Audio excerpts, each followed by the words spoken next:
Christmas is just 4 days away, more or less, and many adherents of the Christian faith will no doubt be hoping to draw some encouragement after a difficult year from the glad tidings associated with the commemoration of Christmas.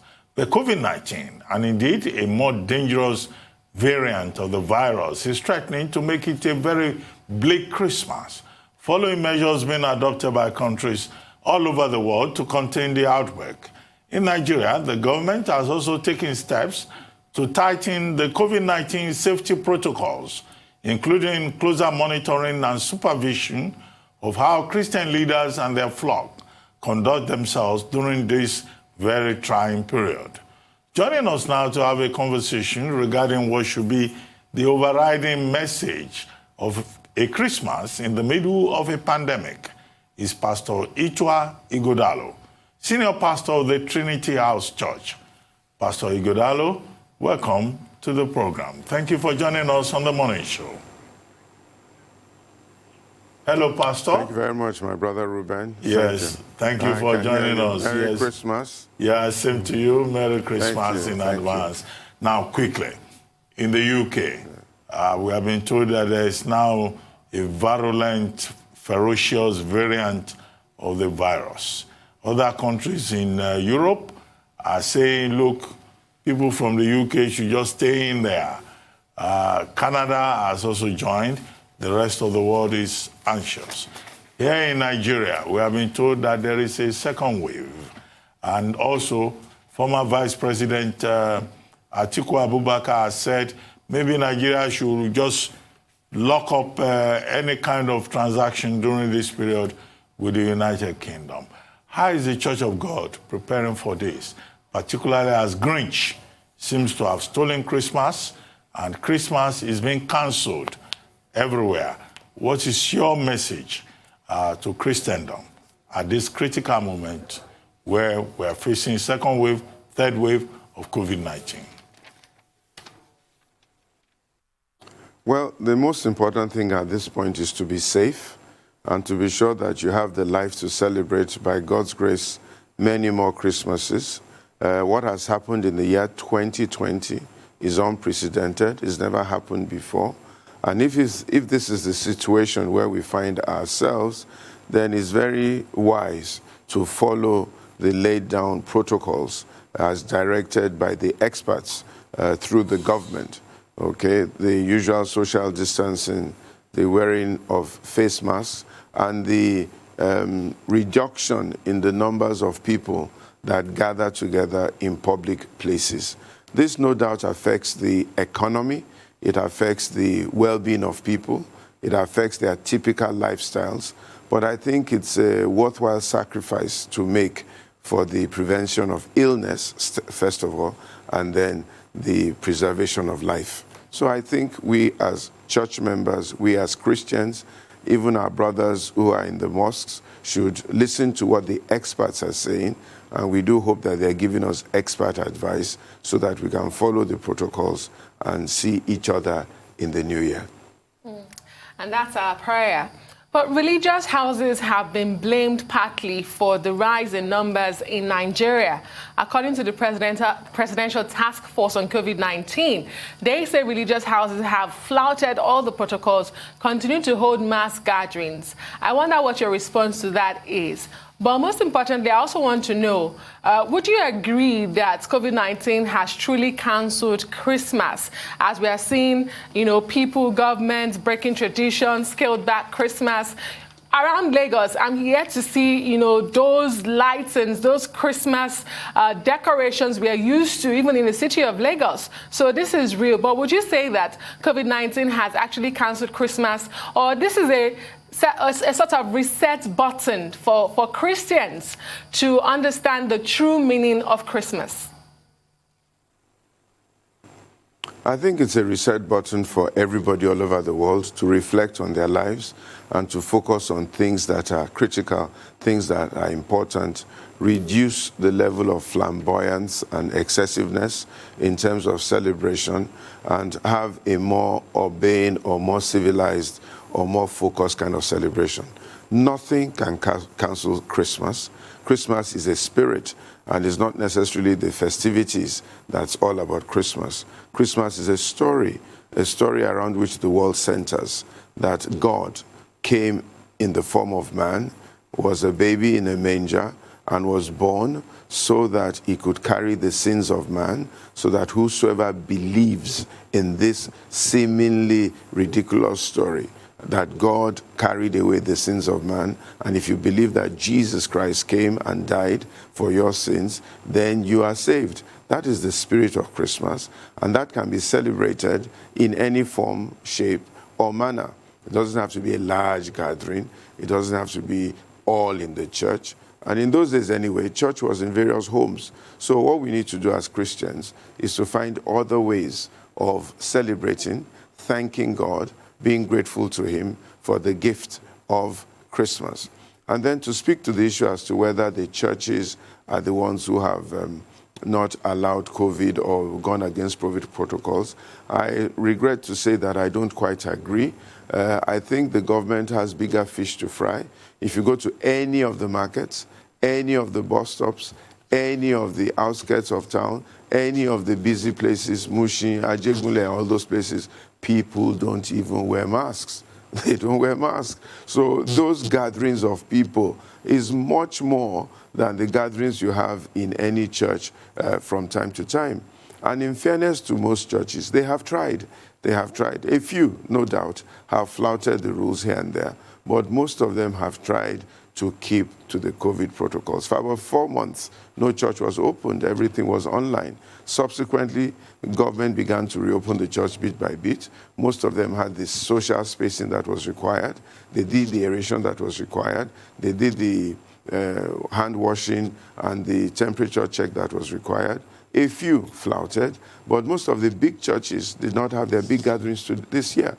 You didn't have the experience like you used to have it at TBS. Even the Redeemed Christian Church of God reduced their gathering to just one night, as against 7 nights of gathering of people, and so on and so forth. And I'm sure Canaan Land did virtually almost the same.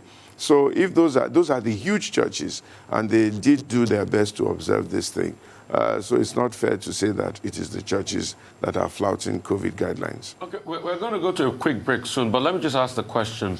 I want to ask a question around people, that this year has been tumultuous for them, that they're dealing with personal loss, and it's Christmas, and they wish people they had lost were around here with them on Christmas. I mean, what would you tell them at a point in time like this? We'll just go for a quick break. We'll come back and we'll talk about that.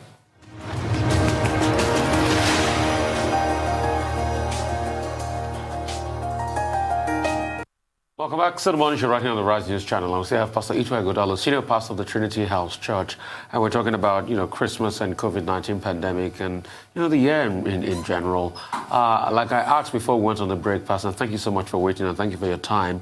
What do you say to a lot of people reeling from this year? It was not just a tough year, but it came with a lot of losses. A lot of people lost people very dear to them, and Christmas is a period of reflection, and they wish those very loved ones are there with them at this point in time. Which is the fact that you suffer your personal loss too, that we still, say very big commiserations to you on. I mean, what do you say to people hurting and aching this period? It's been a very tough year. I was just telling somebody yesterday that there's almost no house that was not affected one way or the other, or even if the house wasn't affected directly, they had a close friend or a close relative that went through some kind of loss or the other. Even up until yesterday, I had to pay 3 or 4 condolence visits to different people of different ages that had lost a loved one, not just from the pandemic, but things associated with the pandemic. Some people couldn't go for their regular medical checkups. There were accidents. The NSAS came and went also. That created a glitch in the atmosphere of Nigeria. So the dullness in society today is not just because of COVID, it's also because of this great sense of personal loss and the NSAS things that people went through, the damage to their property, the damage to their lives, the loss of lives, and so on and so forth. All I can say at this time is that God is still on the throne. God is still fully in control. God is still in charge. God knows what he's doing. And life, whether we like it or not, sooner or later, we will go through loss. So we should be prepared for that loss, and we should embrace it when it comes, and we should trust God that God will take us through it. And indeed, bit by bit, over time, He doesn't take away the memory, but He takes away the pain. You get used to it, you reset your life, and then you try to do things along the lines that you pray that God would like to direct you. And then it's a lesson to you also of your own mortality, so that you make the best of life as you have it, by speaking the truth, by being sincere, by being honest, by being good to other people, and by working hard to make way for other people. And it gives a lot of thinking and sober reflection for those who are wise and those who know that there is God in charge. Well, Pastor Ituah, I mean, apart from being a pastor, I know that you are also a public affairs analyst. What do you think of the attempt by certain states of the Federation to shut down schools, to lock down certain areas of business in their states in the face of this second wave that we have been told by the Presidential Task Force is now upon us? And what other measures, what other steps do you think that government should take to address this scourge of COVID-19? You know, the challenge with COVID-19 is that it came upon us unexpectedly. Nobody's quite used to it, and nobody really has all the answers. So a lot of the reactions are a bit of a panic here and there. If we need to shut down the schools again for a certain period, I think we really don't have a choice until we get a handle on this thing. And then the cost of enforcement also can be pretty high. I mean, going around everywhere, making sure people obey the simple guidelines that have been given. But we cannot continue in that state forever. We must find a way of continuing normal life, even in the face of COVID. I thank God that some vaccine has been found in different parts of the world, but it's probably not enough to go around at this point in time. So I think the pandemic or the illness or the virus is defeatable. It's defeatable if we observe the protocols. It's defeatable if we take the right kind of medications. It's defeatable if we are honest to ourselves, and as soon as we begin to feel uncomfortable, we seek medical help.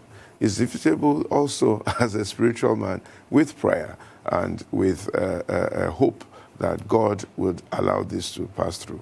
But I really think we should try and observe all the protocols and then see how it goes. Okay. So you're agreeing that if the need arises, we should shut down the schools again. Should the government say religious houses should also be shut down? Would you agree to that as well? And Christians have been taught over the years that faith is the substance of things hoped for, evidence of things not seen. How challenging has COVID been on the faith? And how do they balance that? You know, this is COVID-19. It does exist. But as Christians, they believe in faith. And all of that ties to misinformation about COVID-19, something that, you know, the religious houses have not been left out on. Well, faith is not foolishness. Faith is believing in the wisdom and the strength of God. And there are rules in life. I mean, you just have to follow those rules. Even in the Bible, there are dietary rules, there are health rules, there are hygiene rules, and so on and so forth. It's the Bible that said, shut yourself away for some time when there's a pandemic. It's the Bible that says when you are feeling a spot on your face, don't touch the spot, wash your hands, separate yourself for 7 days, let's see what happens to the spot, and then if there's nothing happening, come to the priest, show him the spot. If it is dried up, then go about your business. Those were hygiene rules even when there was no modern medicine. So God also says, give unto Caesar what is Caesar's. And God did not say that he didn't believe in medicine and he didn't believe in medical prevention and medical precaution. No, no, no, no. God always said to people, do the right thing at the right time.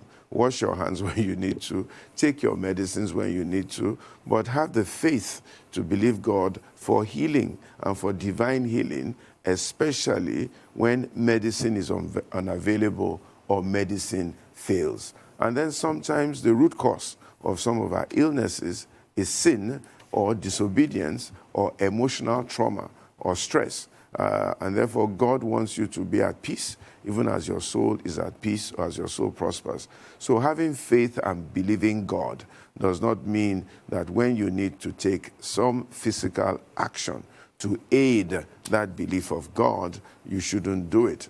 And Jesus Christ himself had different methods of healing people. Sometimes he spat on the ground and rubbed their faces. Sometimes he asked them to apply something on top of the illness. Sometimes he told them to go and wash in the pool Siloam, and so on and so forth. And sometimes he just spoke to the disease, and the disease disappeared, okay? Because these things do hear the voice of man and the voice of God. So there are different reactions to different situations, and it's not a one-size-fits-all. That does not tamper with our faith, that we believe in God, we believe in the efficacy of God, and we believe in the ability of God to do things that man cannot do. And guess what? It is God that provided the medical science that we all are living with today. It comes from the wisdom of God, studying the anatomy of men, and knowing that this is how God did some of the things that he did inside the anatomy of men. We don't know everything, and that's why COVID came as a big shock and a big surprise to all of us. But bit by bit, God will also provide the wisdom to overcome COVID, like it overcome chickenpox, smallpox, malaria, diarrhea, all forms of cholera, all forms of viruses. They came as a surprise, and with research, with prayer, with leading, with intuition, and with instinct, God brought about the solutions to these things. So we're going through the process of COVID-19 right now, and definitely with faith in God and belief in Jesus Christ, we will overcome COVID-19. No doubt about that. I was asking if you will also agree to the government shutting down the religious houses as well. If we need to. I mean, there's nothing sacrosanct about a religious house. A religious house is just a gathering of people wanting to worship God, okay? If that gathering and that intimacy in the gathering will lead to the spread of germs or disease, God, because you want to worship him, will not say that the physical things you need to do should not be done. So if we need to shut down the churches, why not? We'll shut down the churches. It was shut down several months ago. We didn't die. We survived. The churches learned to go online, Zoom. We continued. As a matter of fact, some Christianity benefited from it because we now began to use more of technology to offer our evangelism and our worship of God, and people quite enjoyed it. I had members of my church who watched 3, 4, 5 different churches as against just settling in one church on a Sunday. They fed from different places. Well, the income, the revenue went down, but church is not about income and revenue. Church is about serving the people, but the expenses also went down. So net, you still manage to keep your fellowship going. And quite a lot of us have enjoyed the Zoom meetings. It's not quite as intimate, but we have managed, you know. We reduced things to house fellowships, smaller gatherings, and so on and so forth. But you know what? Life must continue. So no church should feel that any government is really against them. No, we're just a social gathering. The same way they're against clubs, nightclubs, the same way they're against event centers and so on and so forth. It's nothing personal, and I really don't take it personally. I think we're in a moment of crisis, and if the churches need to pay some price or go through some situation, then let's go through it. Because we are worshiping God does not mean that the virus won't be present. God knew that the virus was there before we started worshiping him, and therefore we should also be careful very, very careful. But my own pain point is the markets, is the places where people don't seem to be paying attention to the gatherings there. People don't wear masks, people don't do anything. And people just think that they're immune. Even some parts of Nigeria, they don't even believe that COVID exists. So government needs to spend a lot of time and energy and effort in really educating the people in a lot of these places. Right. The vaccines have started to roll out, and but we're hearing a lot of conspiracy theory, and it's coming from the church. There's a certain Dr. Stella Emanuel in America that says she's a pastor that goes even to the extent of saying that the COVID-19 vaccines are a way to pretty much circulate the mark of the beast and extend the reign of Lucifer on earth, and goes ahead to tout up a lot of conspiracy theory, and that's the way it is every part of the world. We've had our own fair share here about, some pastors saying COVID-19, is the end of the world, mark of the beast, and things like that. Yeah. So what's your take on those conspiracy theories? And I also want to ask you on top of that, the psychosocial support for your members during this time of COVID-19. First, conspiracy theory, second, psychosocial support. Okay, so this issue of conspiracy theory, and I'm glad you called it conspiracy theory, and a lot of the time we have this all over the place, especially from people who are partially informed or uninformed. Let us deal with facts. The fact number one is that there's a virus out there. Where it came from, how it came, we're not so sure. Bat or beast or men, or an experiment gone awry, we don't know. But there is a virus, and the virus is medically proven to be affecting people. The second thing is, what is the solution? A vaccine is not the sign of the beast. A vaccine is taking some elements of the virus, culturing it. Pastor Ituah, sorry to interrupt you. You need to hold your thoughts. We'll go on a short break. When we return, then you'll respond to those questions about conspiracy theory and psychosocial support for members of your congregation. We'll be right back. Stay with us.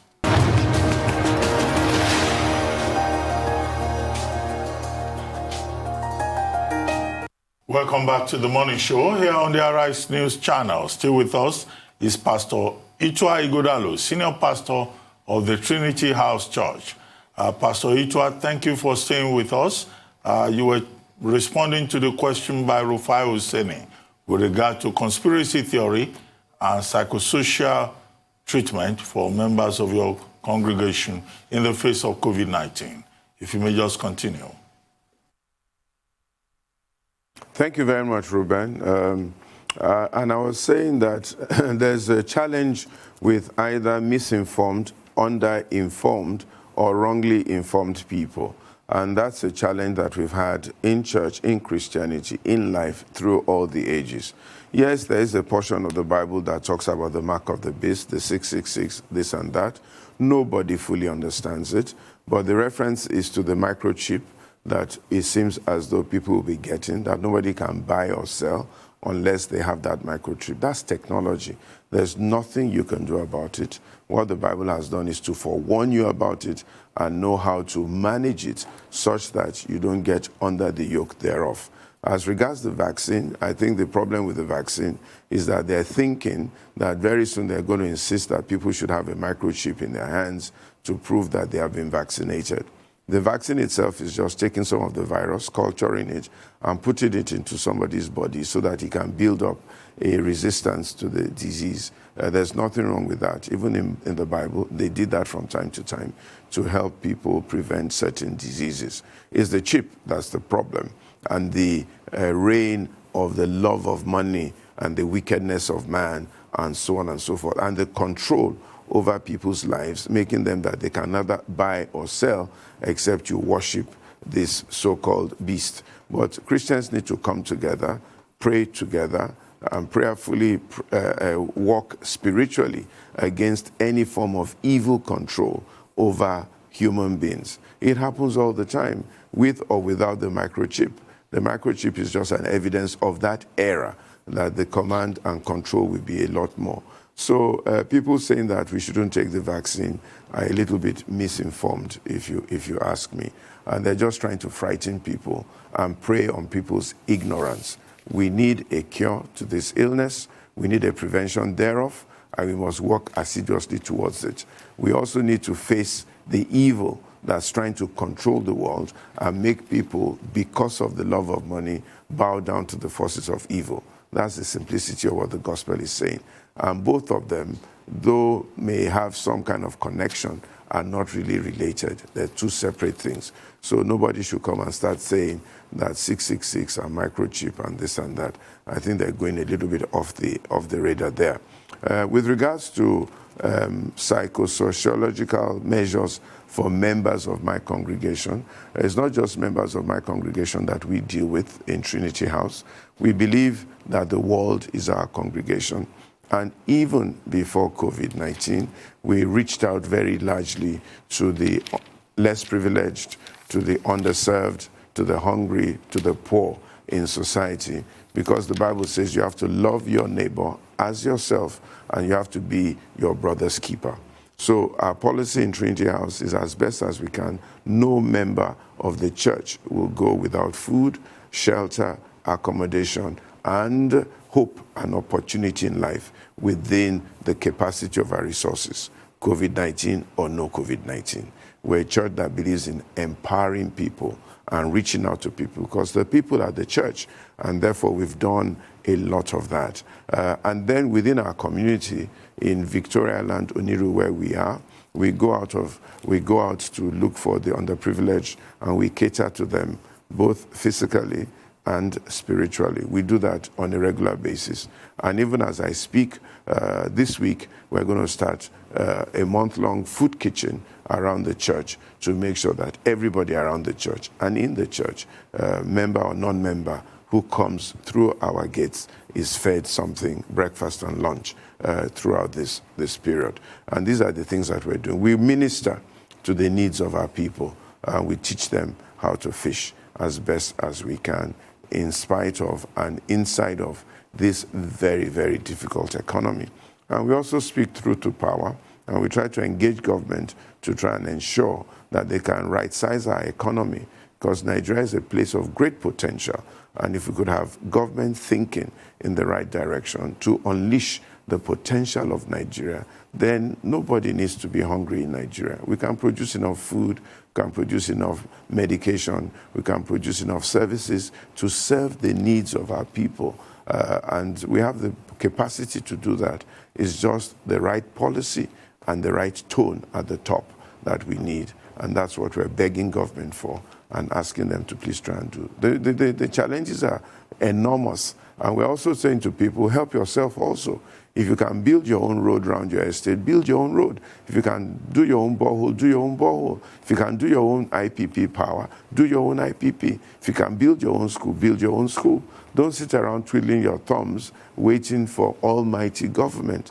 I know you pay your taxes, but nonetheless, you can still do a bit more to help yourself. And this is also what we're asking people to do at this time. Help yourself, support government, work with government to provide a better society for all of us. And government, please put in the right kind of policies and be sincere about it so that life can go on for people and people can fulfill their God-given purposes in life. Pastor Ituah, just before we go, we've been talking about Christmas and COVID-19 and the challenges for the Christian community. But very quickly, in less than a minute, can you comment on the rescue of the Kankara boys, the abduction also, and what government has done? Education being, for you, a major area of concern. Yes, it's important that every single Nigerian should be educated. It's a bit unfortunate that 60 years after independence, we have so many children out of school. As regards the rescue of the Kankara boys, my own problem was, why were they captured in the first place? There's something wrong when some people just walk into a school and capture 300 and something boys just like that and walk away. They say something else has happened in Katsina now. But I'm glad that at least this time around the response was swift. Government moved quickly and got those boys back. But we need to get to the root cause of this regular capture. Edo State now, I hear, is a real bedlam of kidnapping. Kogi State, the same thing. All over various parts of the north, the same thing. We need to get to the root cause. We need to really approach our security architecture and see how we can have a holistic solution to this particular situation and not just throwing money after it in panic measures. But I congratulate government for the rescue of these boys, and I pray that such a thing never happens again to disturb our well-being in Nigeria. Well, thank you very much, Pastor Ituah Ighodalo, for joining us on the morning show, and thank you very much for your insights.